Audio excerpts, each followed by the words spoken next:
Hi, and welcome to today's episode of Piano TV. I am Allysia, your host, and today I wanted to talk to you about how to ace your RCM History Exams. This video is going to be very specific to the RCM, although I think some of these tips will still apply if you're studying for history, like in university or with another school.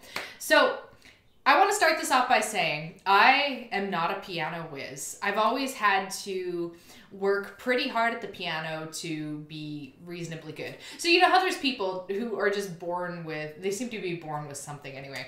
The guitarist of my band was like this. It was like he didn't have to, he had to try like half as hard to be twice as good. And that's never been me at the piano. Now, the benefit of that is that it's always helped me as a teacher because it's helped me relate to my students a little bit more. Instead of just sailing through things, I'm able to relate to some of the struggles more so. But there is one exception to this.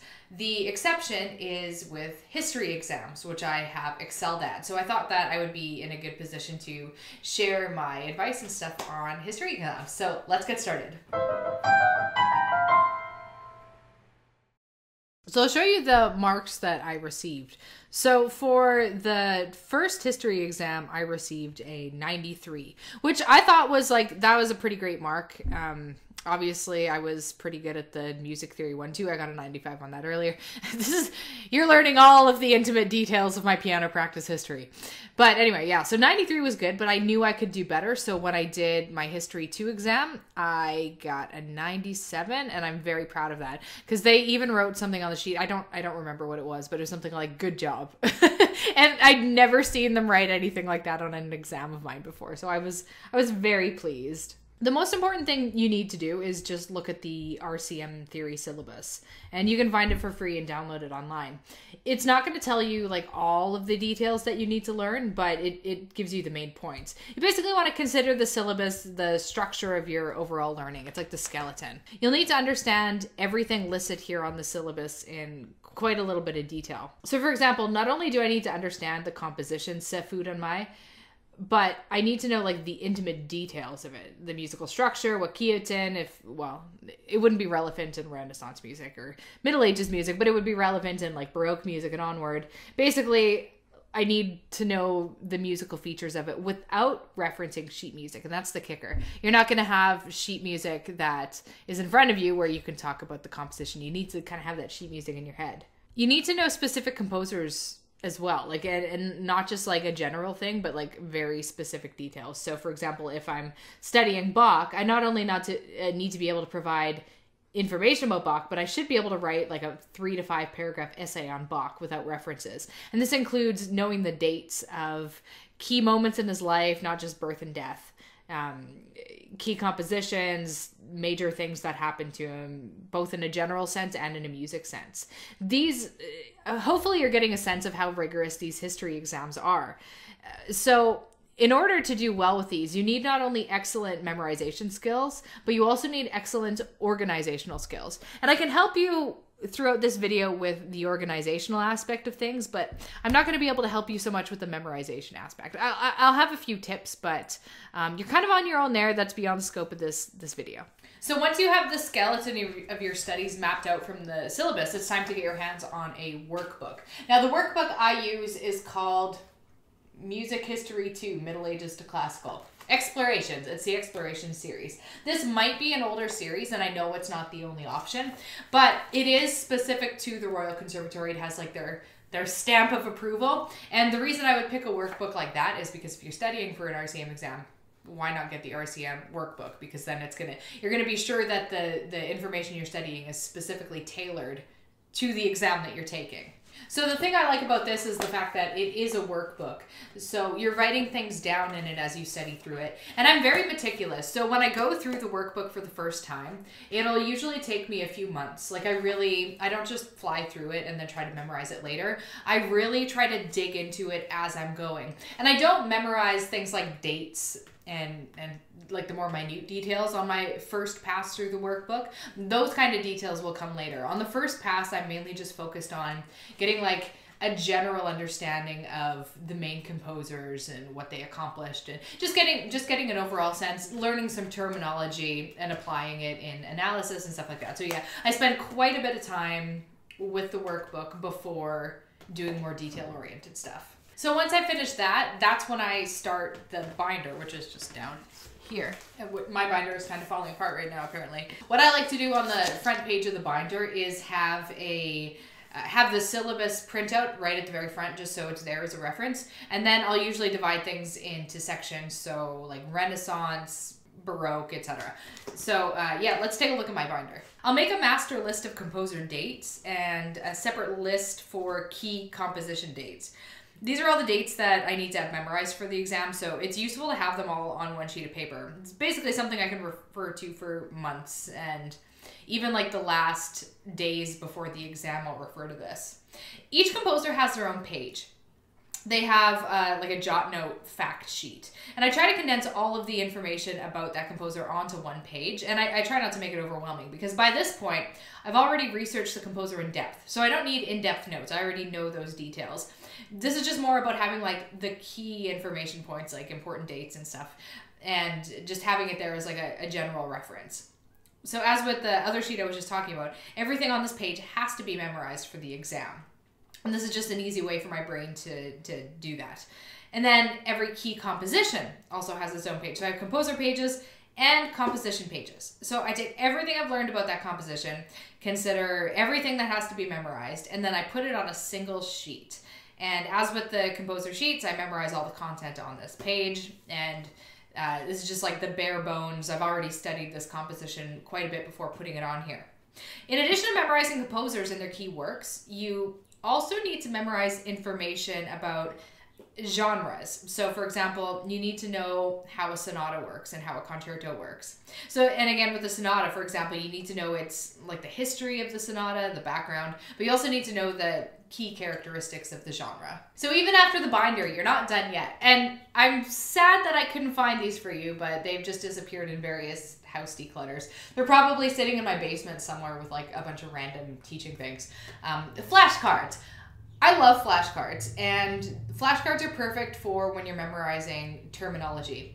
So when you're trying to figure out what like a sacred motet is and stuff like that, I would basically put all of the terms that I have to memorize on flashcards, and then again, you can kind of use them with yourself, or you can use them with other people. And the thing that I like about flashcards too is you can fit them in like random 5-minute increments. So if Michael and I were just kind of like hanging out, we'd be like, hey, let's just have like a little flashcard session, and then we'd carry on about our lives afterwards.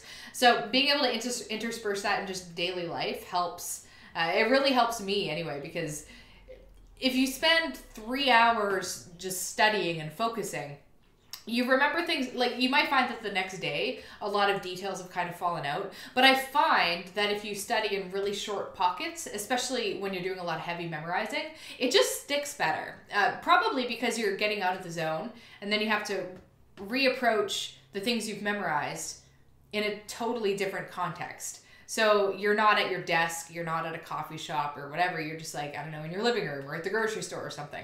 And that change of context and just being out of the zone, I think is a great way to test how strong your memory really is. Another aspect of studying for a music history exam is to listen to the music and study the scores. So what I would do is make a playlist on Spotify or YouTube or something like that, so that when you're just kind of like out and about, maybe you go for a walk, you can listen to the music. But I like to mix up just kind of casual listening where the music's on in the background, because I think that's important. But I like to mix that with active listening, where you have the score or the sheet music in front of you, so you're listening and following along the sheet music at the same time. I think both ways are really helpful, because when you're just listening to music in the background, that's a really good way to just kind of internalize it.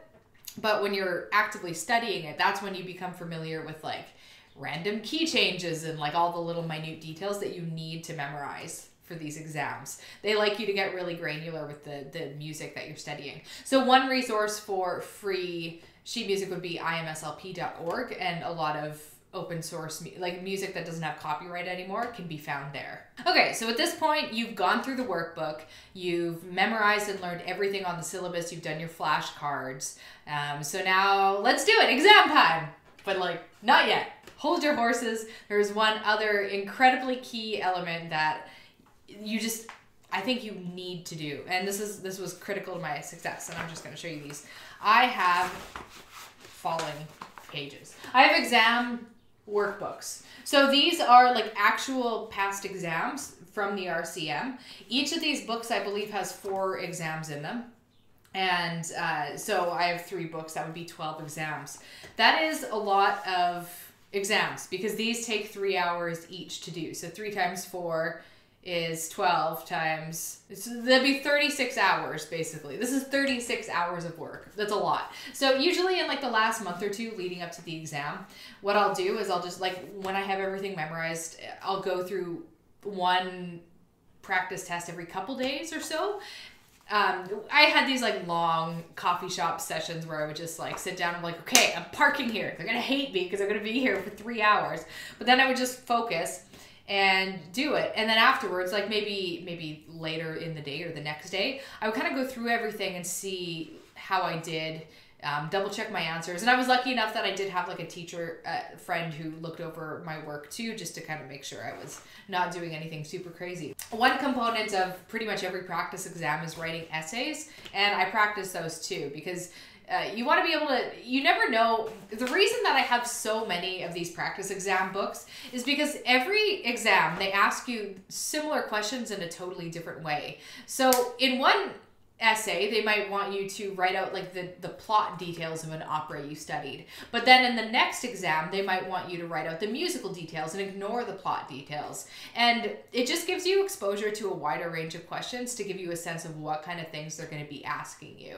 And you'll notice that some things start to repeat again and again. And just by doing this, is like, it's the best way to ensure that you're going to get a great mark on your exams. One thing I want to mention too is I did have a piano teacher, like I said, look over things once or twice, but I didn't have a regular teacher while I was studying for my history exams. But I was okay with that because I'm a teacher and I'm really familiar with the Royal Conservatory and how they do things. I'm very confident in my ability to prepare for an exam like this on my own. Most people are not going to be in my shoes. So what I would recommend to you, you don't need like a regular weekly teacher for studying for a history exam, but at the very least, book a few sessions because, again, you might have some major blind spots in your study. The practice exams will help a lot. Fill in the gaps of your blind spots, give you an idea of what's coming. But if you're consistently doing something wrong in the practice exams, there's no way for you to really know that unless you have a professional look it over. So I would recommend a teacher for at least a few sessions leading up to a history exam. Most importantly, I encourage you to have fun with the process. I know that the idea of like studying and memorizing stuff isn't everyone's idea of a good time, but it is really cool information that you're learning. I mean, if you're interested in music, then you could probably find a way to make this interesting for yourself. I don't have any specific memorization tips because it's just something that I tend to be naturally good at. But a few of the things that I've talked about that I find really help are manually writing things down. So my binder of notes are notes that I've like manually written as opposed to typed out. I don't know the science on it, but I think there's something that gets triggered when you physically write something down. I think it adds another layer to your memorization process. So for example, one way I might practice this is like if I was studying, maybe I would spend 30 minutes memorizing everything about Haydn's life, like the dates, the key points, etc. But then instead of just like, okay, I'm done now, I would then try to write a short essay on his life and see if I could take the facts that I memorized and actually apply it. Because again, it changes the way you process information. So if you're just memorizing facts, it's easy to do that and then regurgitate those facts. But it's a little bit harder. It's one more step removed. If you're integrating those facts into like something more detailed, like a story, fleshing it out like that. So that's like one memorization thing I also think helps. And something about speaking things out loud or manually writing them is more powerful than just keeping everything in your brain. I think writing things down is the most powerful. Speaking things would be second most, and then just like, I don't know, memorizing things but not doing any manual external thing with it afterwards, like speaking or writing, is probably the least effective. I try to kind of utilize all 3 of these things because if I'm sitting at a coffee shop memorizing, I'm not able to well, I could talk to myself and look like a crazy person, but I don't. But I could write things down at a coffee shop. So I tend to integrate all these different types of learning. I do have very fond memories of that coffee shop. Even though I studied for that exam almost a decade ago, I'm like, well, was it that long ago? I don't even remember. But when I drive by there or stop there, it's like, this is the place I spent an entire summer. I love taking exams and going through the whole exam process because I feel like you push yourself harder when you're taking an exam than you would otherwise, and you stretch yourself out of your comfort zone a little bit too. There's something thrilling about sitting down where the clock's ticking to just, I don't know. Exams are fun. They light me up. I should get back into the exam game again. I think that's one of my goals for the next couple years. But anyway, hopefully you found this video helpful. Whether or not you're actually taking RCM history exams, good luck with them. And yeah, give this video a thumbs up if you enjoyed it. Subscribe if you haven't already. We'd love to have you, and I'll catch you in the next video.